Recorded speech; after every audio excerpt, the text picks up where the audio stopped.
రథసప్తమి. సప్తాశ్వరథమారూఢం ప్రచండం కశ్యపాత్మజం శ్వేతపద్మధరం దేవం తం సూర్యం ప్రణమామ్యహం తం సూర్యం ప్రణమామ్యహం. సమస్త ప్రాణికోటికి జీవప్రదాత సూర్య భగవానుడు. ఆశావాదిత్యో బ్రహ్మ అనే శృతివాక్కును అనుసరించి పరమాత్మను ఉపాసించేవారు సూర్యమండలాన్ని ధ్యానిస్తారు. ప్రత్యక్షంగా తన ఉనికితో మనకందరికీ శక్తిని ప్రసాదిస్తూ తేజోరూపమై ఏకరూపమై వెలుగొందే ప్రత్యక్ష సాక్షి సూర్య భగవానుడు.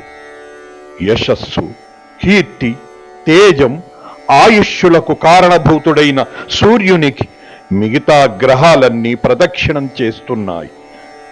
సింధూరపు శరీర ఛాయతో సింధూర వర్ణ దుస్తులను ఇష్టంగా ధరించే సూర్య భగవానునికి రత్నం అంటే ఎంతో ఇష్టం. ఇష్టమైన లోహం తామ్రం. ఈ రథసప్తమి పర్వదిన సందర్భంగా సూర్య భగవానుని ఆయనకు ఇష్టమైన ఎర్ర తామరతో అర్చన చేస్తూ బెల్లం పొంగలి పెట్టి గోధుమ ధాన్యంతో పూజ చేస్తే సకల సౌభాగ్యాలు కలుగుతాయని శాస్త్రవచనం. ప్రణతోస్మి దివాకరం. సూర్యుడు ప్రపంచాన్ని వెలిగిస్తూ మన బుద్ధిని ప్రచోదనం చేస్తున్నాడు.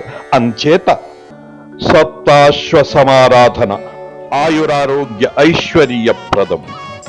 ఆరోగ్యదాతగా శుభప్రదాతగా భావించి కొనియాడే ప్రత్యక్ష దైవం సూర్య భగవానుడు. ఈ పర్వదిన సందర్భంగా మీకందరికీ రథసప్తమి పర్వదిన శుభాకాంక్షలు. ధన్యోస్మి.